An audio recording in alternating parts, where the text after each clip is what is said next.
Shabbat Shalom, everyone. On this Shabbat Chazon, on this Shabbat of vision, as we read in the last part of today's Haftarah from the prophet Isaiah. And as I said before, we are going to need a lot of vision to make our way through these times. We're also on the cusp of Tisha which is the gateway into Yamim Noraim, into those days in which we take a close look at ourselves and do a cheshbon hanefesh, an accounting of ourselves, and where we do teshuvah. But before we get there, let's have a quick recap of where we are in Torah.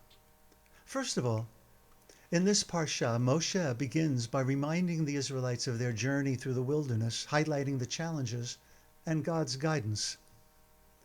The parsha recounts the negative reports from the spies sent out to Canaan to scout, which led the Israelites into fear and refusal to enter the land.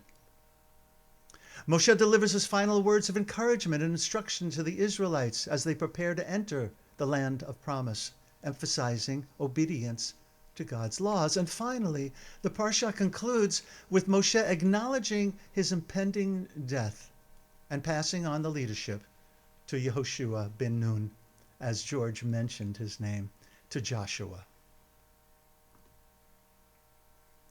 The book of Devarim. In the Greek, Deuteronomy. The rabbis speak of it as Mishne Torah, and not the Mishne Torah made famous by the Rambam, Maimonides, but rather Mishnah repetition of the Torah, the second or repeated law. Now, for those of you who are familiar with the book of Devarim, you well know that many things are repeated, but not quite in the same way. In the same way that we recount stories, don't we, from our childhood, or maybe even yesterday, where, the details get a little bit, changed perhaps. Maybe to fit what we need to say, but perhaps just because we're growing elder. The book of Devarim begins with Eile HaDevarim. First word, second word in the parsha is the name of the parsha. Eile HaDevarim. Asher diber Moshe el hakol Yisrael be'ever har Yarden.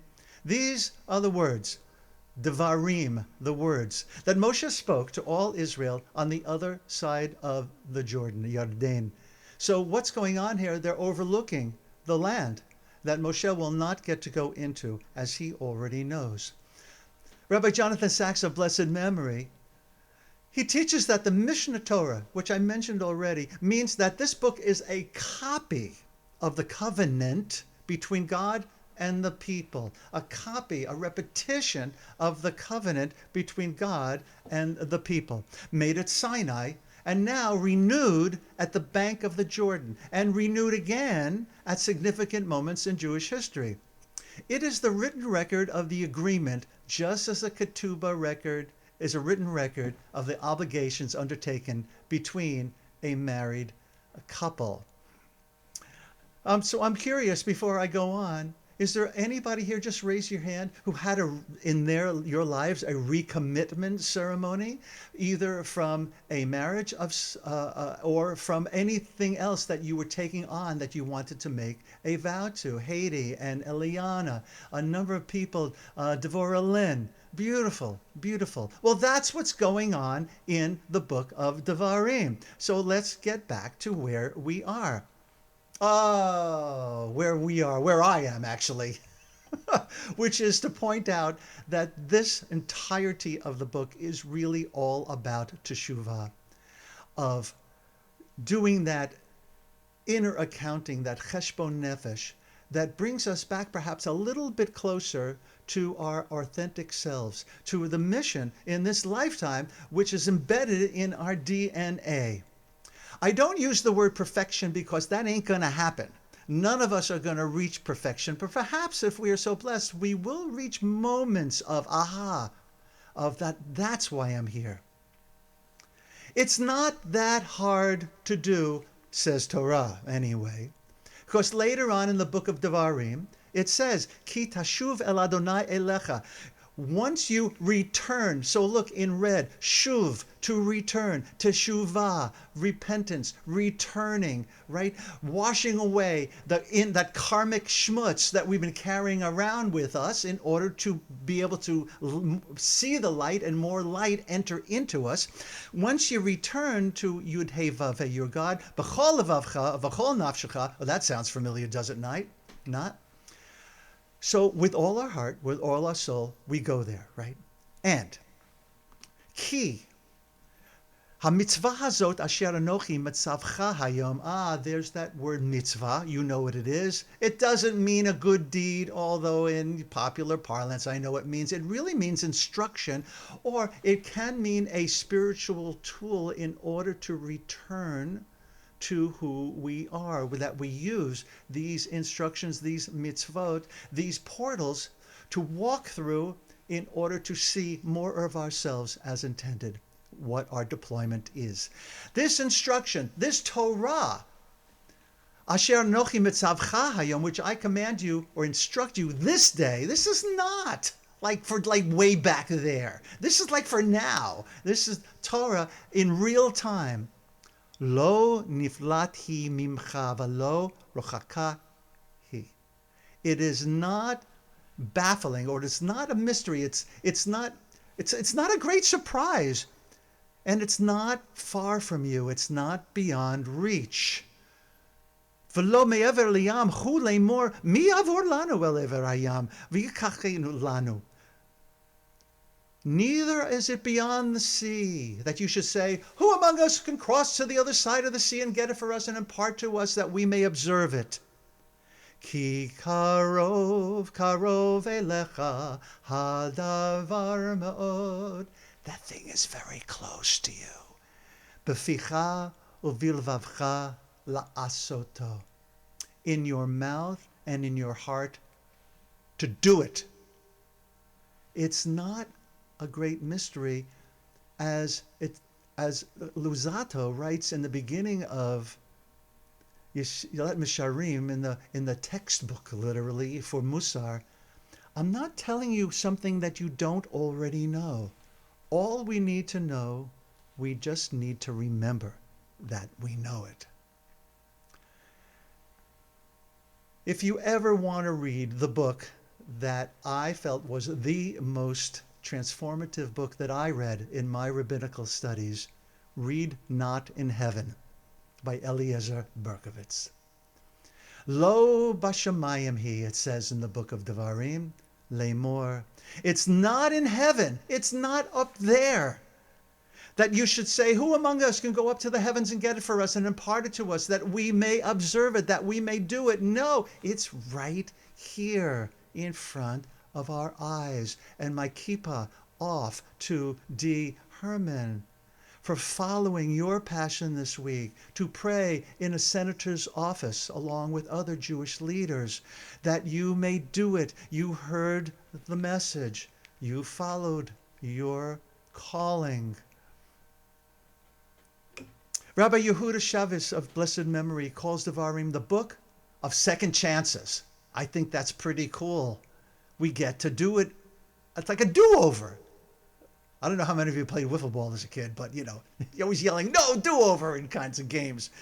If we seek some unique feature of this sefer, of this book, we discover that one of its characteristics, if not the crux of the whole message, is the concept of a second chance.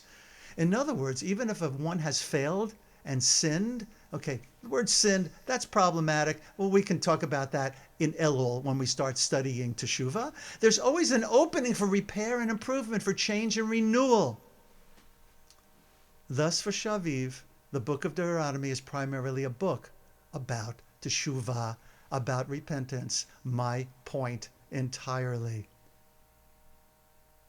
Okay, so now that I said the singular most important book that I read in my rabbinic life, the single most important book that I've read since becoming a rabbi and rereading every year, Rabbi Alan Lew of blessed memory, This Is Real, and you are completely unprepared. If you don't already have that book, I really urge you to get it so you can work with it through the next 7 weeks, through the high holidays. Here's what Rabbi Lew teaches. Who am I really? What will be left when the walls of constructed identity come down? The time has come to get off it, to drop the mask. After all, in 7 weeks, we'll stand before the One, capital O, who sees through all masks. The time has come to turn, to do teshuvah. The Torah tells us 7 times, V'nefen ufinu, and they turned, now you turn. What is required of us at Tisha B'Av is a simple turn of mind, a turn towards consciousness, a turn away from denial, from the inertia, from the passive momentum of our lives, a turn away from those things that continue to happen unconsciously, and a conscious decision to change, a letting go, letting the walls of identity, of acquired identity, of false identity crumble, and turning toward that which remains. And Rabbi Lew concludes that Tisha B'Av has a hot tip for us. Take the suffering, take the loss, and turn toward it. There's that word again, teshuv. Embrace it. Let the walls come down. The walls of our soul begin to crumble, and the first glimmerings of transformation, of teshuvah, begin to seep in. We turn and stop looking beyond ourselves. We stop defending ourselves. We stop blaming bad luck and circumstances and other people for our difficulties. We turn in and let the walls fall. This is hard work. This is hard work as reflected in this poet's advice from E. E. Cummings. To be nobody but yourself. To be nobody but yourself in a world which is doing its best night and day to make you everybody else means to fight the hardest battle which any human being can fight and never stop fighting. So on the Shabbos Devarim, my sweet holy friends, on the Shabbat of vision, Shabbat Chazon, on this Tisha B'Av, may we have the courage to look in the mirror and take advantage of the second and third and fourth and fifth chances we are given to be truly and fully ourselves.